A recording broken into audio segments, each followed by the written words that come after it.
can be pretty sure that the only species that are truly native to Ireland are the ones that are able to come from a marine ancestor. And that obviously includes the salmon, the sea trout or brown trout mixture, the pollan, which came from the early Arctic seas and colonised the loch, and some of the species of lamprey, which also migrate from the sea to freshwater and back.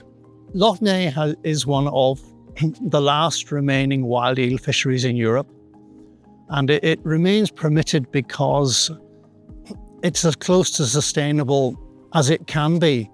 The eel has been an important food source for people for 9,000 years, and it remains so. Eel is unfortunate, much as the salmon is, in that it requires not just a clean and safe lake with the right conditions to live in, it requires the right conditions in the ocean. The eel will spend something like 10 to 12 years to 17 years of its life if it's a female, 10 to 12 if it's a male, in Lough Neagh before it heads out to sea, and it crosses the Atlantic 4,000 or 5,000 miles to a not quite perfectly defined spot somewhere in the Sargasso Sea north of the Caribbean, where the eggs presumably are laid. And then the next point we are absolutely sure of is that the larvae appear in the ocean there, and the smallest ones are there. It probably takes about a year and a half then for those larvae to cross the Atlantic and appear into Lough Neagh and climb up the Bann as elvers.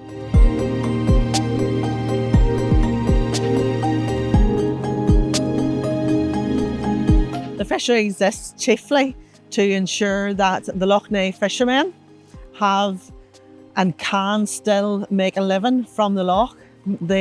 We offer a market for their produce, so they catch the fish or they catch the eels, they bring them to us, we purchase them off them, and we then market that as a product globally and domestically. So there is a demand for Lough Neagh eel, and it's also a very highly protected species. The Lough Neagh eel has a designation here. It has got its PGI status, which means it has to be treated in a sustainable way. While we purchase the eels and then sell the eels on, anything that we sell here on behalf of the co-op is highly regulated, highly monitored, and in line with the globally accepted eel management plan here. Most of our produce here is shipped directly into the Netherlands. From the Netherlands, they will process it, and some of it will make its way into other countries within Europe. Small amount of it is shipped then directly into Billingsgate, and that's mostly for the domestic market in London and around that area. Pollan within Lough Neagh again has been designated with its PDO status. That means it's a protected species. We would make sure we are sustainable in how we catch it and how we market it. So it just fits in well with the Lough Neagh network of species out there on the loch. From a fishery perspective, we are very conscious of the sustainability of Lough Neagh, both for the species of eels and also for the species of fish. We implement a strict quota on the eels, a daily quota that fishermen cannot go above. Included in that is the size of eel that can be caught, also to ensure that we are not taking anything that's still growing or indeed part of the younger profile of the eels, that cohort. Whenever it comes to the silver eels as well, we are again highly monitored by DAERA against our eel management plan targets. So we have targets to meet for escapement. So not all the eels are caught, and there is a 40% escapement here within Lough Neagh, and they make their way back to the Sargasso Sea.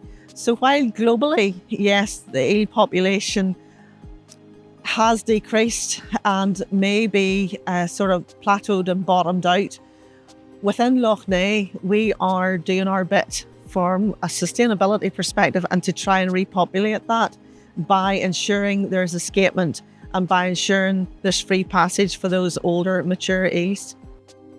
we are meticulous now with our fish testing. The Food Standards Agency have worked extremely closely with us. Our fish are tested monthly, every fortnight as well. They came out March 2024 with a statement to say that the fish caught in Lough Neagh were healthy. The global outcry about the pollution in the blue-green algae has been extremely detrimental to our customers in Europe and wider. So hence there's questions asked, is your fish healthy? Are they fit for purpose? So we can say that, yes, they are, and we've got the facts to prove that. The eel management plan, which we are a partner within and which we work towards, that really declares what we can do and what we can't do. So we will never jeopardise the eel population. We are here to ensure the sustainability of the eel population. And yes, while we take and sell eels from here to enable our fishermen to have a livelihood, we are also always putting restock in the loch with the eels also. So we are always, they call it natural recruitment. So we are always putting eels back into Lough Neagh on an annual basis and during the season, even on a monthly basis. So we're part of that legacy. So the eels that we put in this year will not be coming out of Lough Neagh for, up to maybe 18, 20 years time. But that's part of our investment in Lough Neagh. And that's part of what we see as being a future for this loch.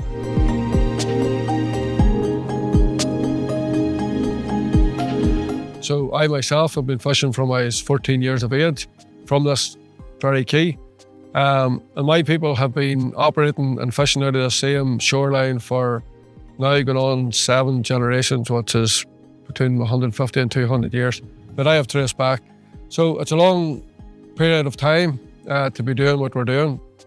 And a bit of a weight on my shoulders then as well to keep the tradition alive and keep it going. But a typical day here, and typically how it would have been down the generations, would be 4 o'clock start and on to the loch. And the method of fishing over the generations hasn't really changed that much either. So the two main methods for the catching of eels is long line or a draft net, which is unique here to Lough Neagh, and very much in use here in Triad for generation to generation. Changes to the loch by way of the fishing fleet, if you go back, say 40 years even, we had upwards on 200 odd boats, which was supporting in the region of 400 families. So that has naturally dropped away. It's an aging population, so it's a natural fall. So today, I'd say we probably have around 60 or 70 boats that are fishing for real. As a fishing community, I can say without doubt that we have been shouting about this pollution. We could see it getting worse and worse. And of course, then in 2023, then the world got to see what we could see for a long period of time. So we had this massive algae bloom on the loch. And to say that it didn't have an impact would be a lie, because especially for our eel industry. And scientists would tell us that the eel done what the eel should have done on a crisis to which it was met with, and that was lay down sort of on the surface and rode out the storm. But that left then, as fisher people, we found that the fishermen or women, we found it very difficult to catch them. So it did have an impact on that year. The following year, not just as bad because the heat wasn't the same. But the only good thing that came out of it was, and definitely through some of the work that Lough Neagh Partnership's doing, it brought a real focus to the plight of Lough Neagh and an urgency to get things back on track and fixed. If you think to the future, you have to think positively if you're thinking to the future, especially whenever it's the situation of pollution in the loch is sort of out of your control as a fishing community. I think going forward, we need to keep the pressure on local government. There has to be changes from of high. There's not much we can do about that. But we need those changes to ensure a healthy, vibrant Lough Neagh. And for us, we have issues to tackle on our own by way of a younger generation and trying to encourage new blood to our industry. I've been married to Gary for 20 years now, and I can honestly say, hand on heart, nothing would ever prepare anybody for becoming a fisherman's wife, maybe, but certainly a Lough Neagh fisherman's wife. It's day work, but it's also night work, and there is a season for everything in Lough Neagh. So even when sort of some of the more well-known species like eel aren't fishing over the winter months, there's always work to be done on boats or nets for the season ahead. There are always other species to be caught. And, you know, if the wind changes of a day, your plans have to change accordingly on a whim at a moment's notice. So there are lots of challenges and difficulties that just you wouldn't understand unless you're living the lifestyle. But that said, you know, it has brought whole new perspectives and understanding to my whole world than, you know, anything I would ever have known beforehand. You know, if we get up maybe in the summer months, on average, probably after 3 o'clock, 3:30, you're hoping to be on the water in position for 4:30 for eel fishing. And, you know, a lot of your catching then hopefully is done before 8 or 8:30 in the morning. And, you know, then you'll come in and sort of make lines or nets ready for use again on the land. Maybe do some other tasks while you're on land as well. And then you go out again of an evening.